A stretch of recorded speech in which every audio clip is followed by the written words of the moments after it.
একটা কাস্টমার আপনার কাছ থেকে কেক অর্ডার করলো আর তার 1 বছর পরেও আপনার পেজের কথা তার মনে থাকলে ঠিক কতটুকু আপনার কেকটা তার কাছে পছন্দ হয়েছে এটা দিয়েই প্রমাণ হয়। একটা বিজনেস করার ক্ষেত্রে অবশ্যই আপনার রিপিট কাস্টমার থাকতে হবে। যদি আপনার কাস্টমার একবার আপনার কাছ থেকে কেক নেওয়ার পর সে দ্বিতীয়বার আপনার কাছ থেকে কেক অর্ডার করে বা যতবার কেক অর্ডার করে আপনার কাছ থেকেই অর্ডার করে, তাহলেই বুঝতে হবে যে আপনার কেকের টেস্টটা কাস্টমারের পছন্দ আছে বা আপনার বিজনেসটা সঠিক ওয়েতে চলতেছে। বিজনেস করার জন্য অবশ্যই কাস্টমার ধরে রাখতে হবে। সো হ্যালো এভরিওয়ান, আসসালামু আলাইকুম, welcome to my page homemade cake Munshiganj. আজকে আমি যে কেকটা বানাচ্ছি এটা ছিল আমার একটা রিপিট কাস্টমারের অর্ডার।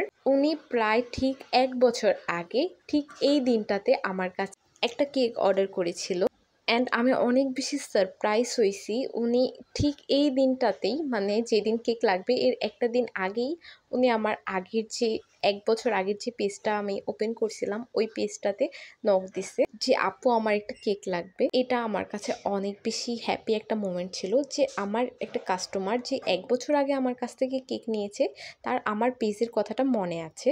তো যেহেতু আমার ওই পেজটাতে আমি কাজ করতেছি না বা আমার ওই পেজটাতে অনেক কিছু সমস্যা আছে, এই কারণে আমি ওই পেজটা বন্ধ করে দিছি। তো আপুকে আমি বলতেছিলাম যে আপু আমার তো নিউ পেজ ওপেন হয়েছে, আপনি আমার ওই পেজটাতে অর্ডারটা রিপ্লেস করে দেন।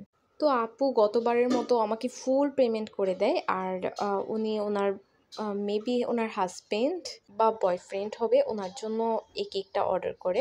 আর আপু আগেরবারও এই বিষয়টা সারপ্রাইজ রেখেছিল আর এবারও সারপ্রাইজ রেখেই ভাইয়ার জন্য কেকটা অর্ডার করে। তো এই আপুটার না তেমন কোনো রিকোয়ারমেন্ট থাকে না যে আমাকে এমন করে দিতে হবে, আমাকে এমন করে দিবে বা এমন কোনো রিকোয়ারমেন্ট ওনার থাকে না। উনি জাস্ট আমাকে কালার কম্বিনেশনটা বলে দেয় আর কেকের মধ্যে কী লিখতে হবে এটা জাস্ট উনি আমাকে বলে দেয়। তাছাড়া সম্পূর্ণ ডিজাইনটা উনি আমার উপরেই রেখে দেয়।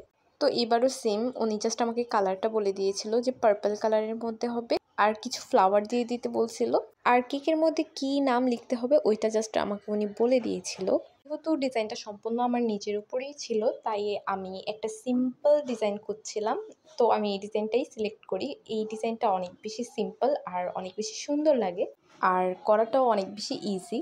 আর আমার সিম্পল কেকগুলো অনেক বেশি ভালো লাগে কারণ সিম্পলের মধ্যে কেকগুলো অনেক বেশি সুন্দর হয়। আর এই ডিজাইনটা করার জন্য এখানে আমি 1M নোজেলটা ব্যবহার করেছিলাম আর পি নোজেলটা ব্যবহার করেছিলাম আর অ্যাট দ্য লিস্ট এখানে কিছু সুগার বল অ্যাড করে দিচ্ছিলাম। আপু কিন্তু আমাকে এগুলো বলে নাই, জাস্ট আমার ভালো লাগতেছিল যেহেতু ডিজাইনটা আমার উপরে ছিল তাই আমি আমার মন মতো করে সাজিয়ে দিচ্ছিলাম। আর এখানে আমি ডার্ক চকলেট গানাশটা করে নিয়েছিলাম একটা পাইপিং ব্যাগের মধ্যে আর এটা দিয়েই আমি কেকের বোর্ডের মধ্যে নামটা লিখে নিচ্ছিলাম। তো কেকটার ডেকোরেশন আপনাদের কাছে কেমন লেগেছে আমাকে অবশ্যই কমেন্ট করে জানাবেন। কেক অর্ডার করতে চাইলে আমাদের পেজে যোগাযোগ করবেন।